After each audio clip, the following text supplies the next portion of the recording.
Assalamualaikum warahmatullahi wabarakatuh. Perkenalkan, nama saya Anissa Eka Putri dengan NIM 23031054 dari Prodi Pendidikan Biologi dari kelas sesi 0161.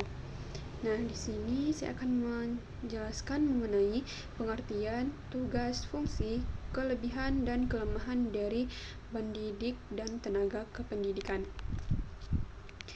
Ya, baik. Yang pertama itu mengenai pengertian pendidik dan tenaga kependidikan, yang dimana sumber daya manusia atau SDM merupakan salah satu sumber daya yang sangat penting dalam dunia pendidikan. Di dalam dunia pendidikan, sumber daya manusia dikenal dengan istilah tenaga pendidik dan kependidikan. Tenaga pendidik dan kependidikan dalam proses pendidikan memegang peranan strategis, terutama dalam upaya membentuk watak bangsa melalui pengembangan kepribadian dan nilai-nilai yang diinginkan. Dipandang dari dimensi pembelajaran, peranan pendidik yaitu guru, dosen, pembelajar, instruktur, tutor dalam masyarakat Indonesia tetap dominan sekalipun teknologi yang dimanfaatkan dalam proses pembelajaran berkembang amat cepat. Fungsi mereka tidak dapat dihilangkan sebagai pendidik dan pengajar bagi peserta didik karena ada dimensi-dimensi proses pendidikan atau lebih khusus lagi proses pembelajaran. Begitupun dengan tenaga kependidikan, yaitu kepala sekolah, pengawas, tenaga perpustakaan, tenaga administrasi. Mereka bertugas melaksanakan administrasi, pengelolaan, pengembangan, pengawasan, dan pelayanan teknis untuk menunjang proses pendidikan pada satuan pendidikan. Berdasarkan Undang-Undang Sistem Pendidikan Nasional Nomor 20 Tahun 2003, tenaga kependidikan bertugas melaksanakan administrasi, pengelolaan, pengembangan, pengawasan, dan pelayanan teknis untuk menunjang proses pendidikan pada suatu pendidikan. Yang kedua itu, pendidik merupakan tenaga profesional yang bertugas merencanakan dan melaksanakan proses pembelajaran, menilai hasil belajar, melakukan pembimbingan dan pelatihan, serta melakukan penelitian dan pengabdian kepada masyarakat, terutama bagi pendidik dan perguruan tinggi. Yang ketiga itu, pendidik yang mengajar pada satuan pendidikan dasar dan menengah disebut dengan guru, dan pendidik yang mengajar pada satuan pendidikan tinggi disebut dengan dosen. Dan yang terakhir yaitu ketentuan mengenai guru pada ayat ini diatur dengan undang-undang sendiri.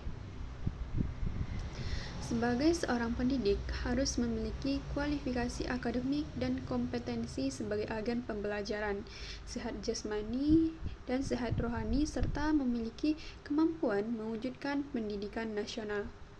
Kualifikasi akademik yang dimaksud ialah tingkat pendidikan minimal yang harus dipenuhi oleh seorang pendidik yang dibuktikan dengan ijazah dan atau sertifikat keahlian yang relevan dan sesuai dengan ketentuan perundang-undangan yang berlaku.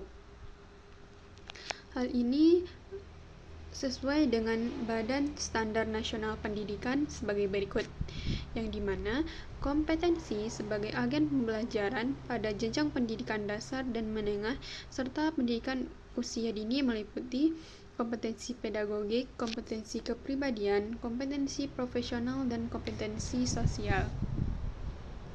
Yang dimana tenaga kependidikan meliputi kepala sekolah, pengawasan satuan pendidikan, tenaga administrasi, tenaga keperpustakaan, tenaga laboratorium, teknisi, pengelola kelompok belajar, pamong belajar, dan tenaga kebersihan. Tenaga kependidikan juga dapat diartikan sebagai orang yang berperan serta dalam proses pelaksanaan pendidikan pada satuan pendidikan untuk menciptakan sosok manusia yang berpendidikan. Tenaga kependidikan merupakan orang yang membimbing, menguji, mengajar, melatih peserta didik menjadi tenaga fungsional kependidikan yang memiliki mengawasi, meneliti, dan mengembangkan perencanaan di bidang pendidikan. Nah, tenaga kependidikan adalah anggota masyarakat yang mengabdikan diri dan diangkat untuk menunjang penyelenggaraan pendidikan yang meliputi pengelolaan satuan pendidikan, pamong belajar, pengawas, peneliti, pengembangan, pustakawan, laboran, dan teknisi sumber belajar. Sedangkan pendidik adalah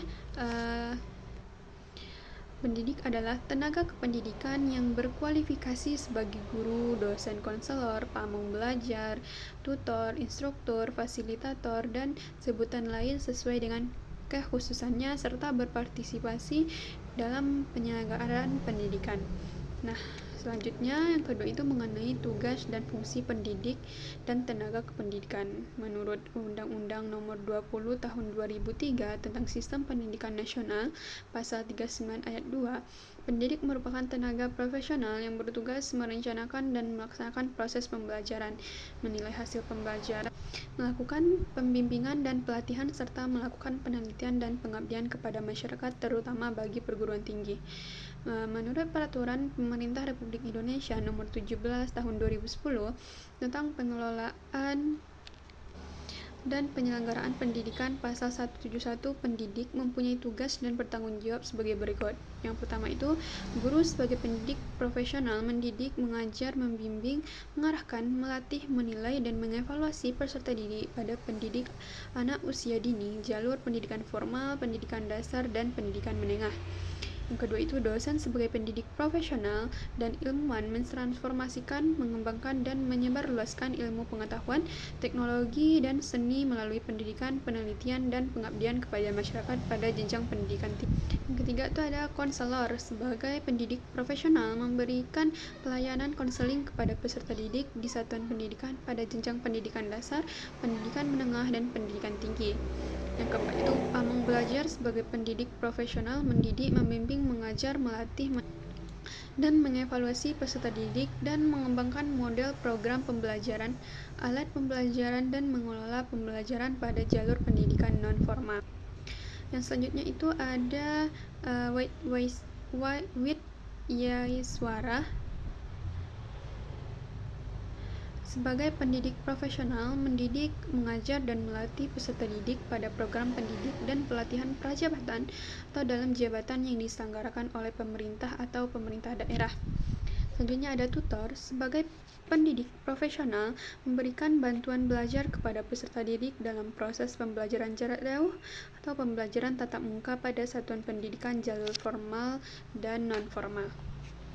Selanjutnya ada instruktur sebagai pendidik profesional memberikan pelatihan teknis kepada peserta didik pada kursus atau pelatihan. Selanjutnya ada fasilitator adalah pendidikan profesional melatih dan menilai pada lembaga pendidikan dan pelatih. Dan yang terakhir itu mengenai pamong pendidikan anak usia dini sebagai pendidik profesional mengasuh, membimbing, melatih, menilai perkembangan anak usia dini pada kelompok bermain, penitipan anak, dan bentuk lain yang sejenis dengan jalur pendidikan non-formal. Selanjutnya mengenai kelebihan pendidikan dan tenaga kependidikan. Nah, yang pertama, pendidikan dan tenaga kependidikan itu mempunyai kelebihan, yaitu meningkatkan kualitas pendidikan, di mana pendidikan dan tenaga kependidikan yang berkualitas dapat meningkatkan kualitas pendidikan dan mencapai tujuan pendidikan yang diinginkan. Yang kedua itu ada meningkatkan kompetensi guru. Pendidikan dan tenaga kependidikan yang berkualitas dapat meningkatkan kompetensi guru dan meningkatkan kualitas pembelajaran. Yang ketiga itu ada meningkatkan kepuasan siswa, di mana pendidikan dan tenaga kependidikan yang berkualitas dapat meningkatkan kepuasan siswa dan meningkatkan motivasi mereka untuk belajar. Dan yang keempat itu meningkatkan kinerja sekolah. Pendidikan dan tenaga kependidikan yang berkualitas dapat meningkatkan kinerja sekolah dan mencapai tujuan pendidikan yang diinginkan.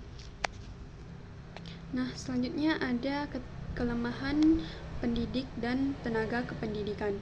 Yang dimana yang pertama itu adanya keterbatasan sumber daya, di mana pendidik dan tenaga kependidikan yang berkualitas memerlukan sumber daya yang memadai seperti biaya, fasilitas, dan peralatan. Yang kedua itu adanya keterbatasan waktu. Pendidikan dan tenaga kependidikan yang berkualitas memerlukan waktu yang memadai untuk merancang, melaksanakan, dan mengevaluasi pembelajaran. Yang ketiga itu adanya keterbatasan kompetensi guru, di mana pendidikan dan tenaga kependidikan yang berkualitas memerlukan guru yang memiliki kompetensi yang memadai untuk merancang dan melaksanakan pembelajaran yang efektif. Yang terakhir itu adanya keterbatasan motivasi siswa. Pendidikan dan tenaga kependidikan yang berkualitas memerlukan siswa yang memiliki motivasi yang memadai untuk belajar dan mencapai tujuan pendidikan yang diinginkan. Dapat disimpulkan, pendidikan dan tenaga kependidikan yang berkualitas memiliki kelebihan yang dapat meningkatkan kualitas pendidikan, kompetensi guru, kepuasan siswa, dan kinerja sekolah.